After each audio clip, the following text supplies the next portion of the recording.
Fala pessoal, tudo bem? Sejam bem-vindos ao canal Humanitas, o canal de pesquisa na área de humanidades. Eu sou o professor Cristiano Mello e falo aqui com vocês. Se você é novo aqui no canal, seja bem-vindo. Ative as notificações e dê o seu like no final do vídeo. Assim você demonstra que está gostando dos conteúdos aqui produzidos. E também ajude a compartilhar os conteúdos junto aos colegas e aos familiares. Bom, no vídeo de hoje eu pretendo falar sobre quais são os 5 critérios, os 5 pressupostos para que você possa selecionar materiais de cunho bibliográfico. Bom, quem está elaborando pesquisa científica sabe que precisa ler muito. Precisa ler documentos, teses, dissertações, artigos científicos, artigos publicados em anais de congressos acadêmicos, mapas cartográficos também precisam ser lidos, documentos, periódicos, revistas, jornais, enfim, tudo isso é material de uso bibliográfico. E para que você possa selecionar esses materiais de forma mais criteriosa, eu tracei aqui 5 critérios e pretendo comentar com base na minha experiência como pesquisador profissional e trazer também algumas elucidações para que você não comprometa a sua pesquisa acadêmica. Bom, o primeiro deles é que você conheça brevemente o sistema de catalogação das bibliotecas, ou seja, a localização das obras. Nós sabemos que quando nós entramos numa biblioteca pública ou privada, ou mesmo acadêmica, exige lá que você conheça um pouco da catalogação, ou seja, a localização de algumas obras, sejam elas literárias, sejam elas de cunho acadêmico, que são as teses e dissertações, as obras ligadas ao campo da geografia, da história, da informática, do cinema.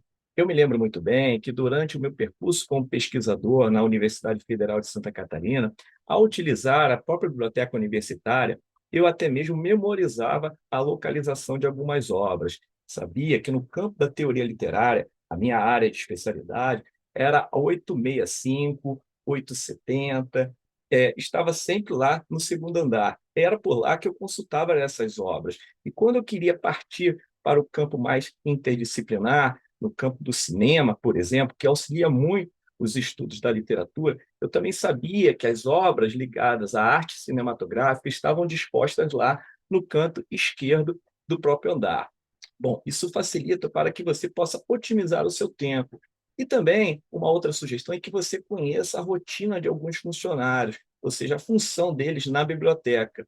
Por lá, na Federal de Santa Catarina, eu conheci o Giovanni, conversava com ele, abordava um pouco aí da minha pesquisa científica. Conheci também a Andréia, que trabalhava no setor de periódicos. Agradeço os 2 funcionários que sempre me atenderam com a maior disposição possível. Bom, o segundo pressuposto é que você leia e consulte os livros originais em detrimento das traduções, ou seja, busque ler na fonte.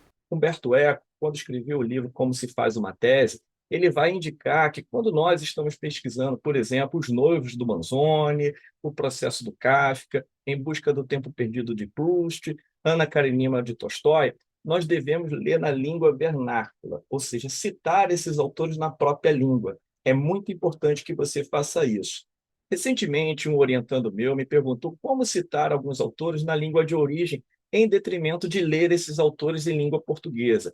Eu disse a ele que sim, nós podemos citar na língua de origem e adicionar em nota de rodapé a tradução desses originais. Bom, quando nós estamos realizando esse tipo de pesquisa, busque sempre ler na língua do próprio autor. O terceiro pressuposto é que você consulte os artigos publicados em periódicos científicos importantes ou em anais de congressos reconhecidos.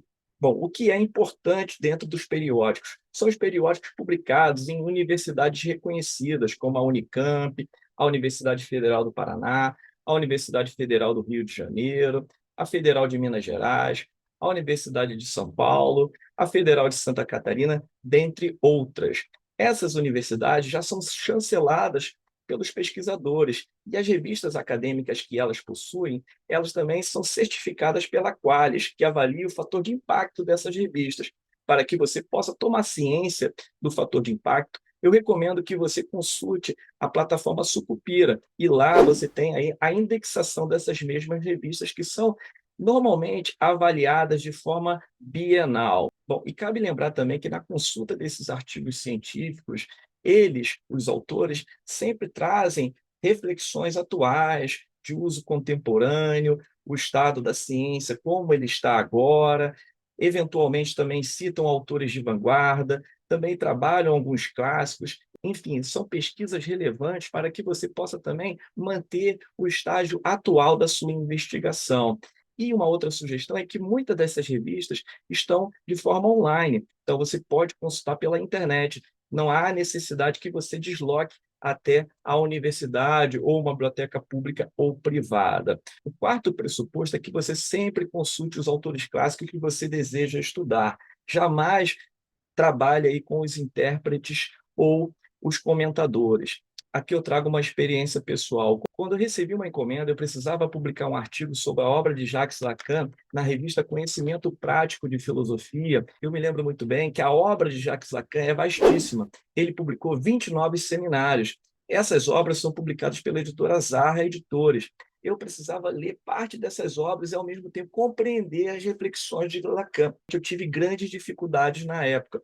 Eu até mesmo precisei ler os comentadores e os intérpretes, mas não deixei de ler os seminários 27 e 28, que deram fôlego à minha escrita sobre um dos temas que eu queria abordar no artigo, que é a escrita criativa. O artigo saiu publicado na revista Conhecimento Prático de Filosofia. Eu vou deixar aqui a referência para que você possa consultar. Bom, nessa eventualidade narrada, certamente eu precisei ler alguns comentadores, mas você que precisa citar os clássicos, precisa ler Friedrich Nietzsche, Karl Marx, Alberto Bobbio, dentre outros autores, cite sempre na fonte desses mesmos autores. Bom, o quinto pressuposto é que você busque conhecer os autores clássicos da sua área de atuação. Agora, o clássico está relacionado à sua própria área. Por exemplo, a minha, que é a teoria literária, eu preciso conhecer quem é Alfredo Bozzi, que escreveu a obra História Concisa da Literatura Brasileira, dentre outras obras.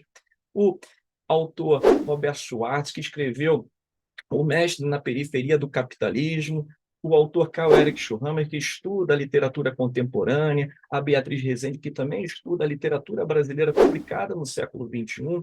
Ou seja, conhecendo esses autores, as formulações, as teorias, as reflexões, como eles estruturam os textos, eu posso saber que, ao usar essas referências, certamente eu vou saber manusear e, ao mesmo tempo, dissertar sobre o pensamento desses mesmos autores. Então, compreender os clássicos da sua área de atuação é de fundamental importância para quem deseja selecionar uma obra bibliográfica. Uma outra sugestão ainda interessante é que você consulte os especialistas da sua área, os professores, o seu orientador, os seus colegas de mestrado ou de doutorado. Na busca de referências, nem sempre o que eu abordo aqui é suficiente para que você possa selecionar boas indicações bibliográficas.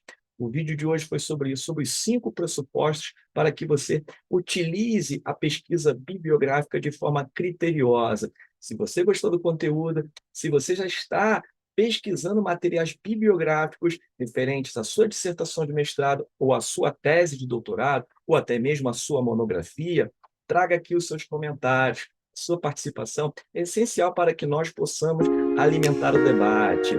Um abraço e até o próximo conteúdo.